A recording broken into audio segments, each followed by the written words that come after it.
الدولار هيدخل ل30 جنيه في البنك المركزي في خلال يومين،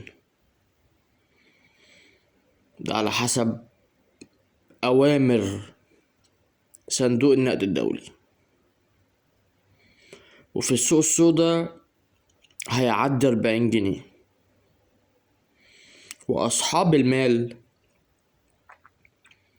بغض النظر بقى سواء مليارات أو ملايين مش هيفرق معاهم، الدولار عالي الدولار نزل ولا هيفرق معاهم أي حاجة، وهيفضلوا يمرمطوا الموظفين بتوعهم مرمطة ما يعلم بها الا ربنا، والاسعار مولعة اصلا.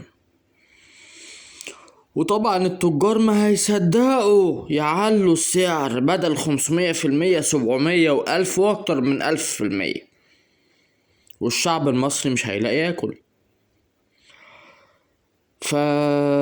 فنصيحة، قطعوا اي حاجة غالية عشان التاجر يخسر، لان هو مش هيستنى ان هو يخسر، وبالعكس هينزل السعر عشان المنتج يتباع عشان يكسب.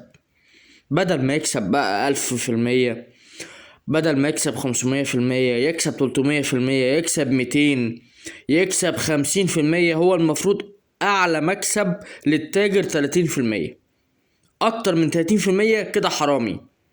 واحنا النهاردة بنشجع التجار على السرقة والطمع بزيادة.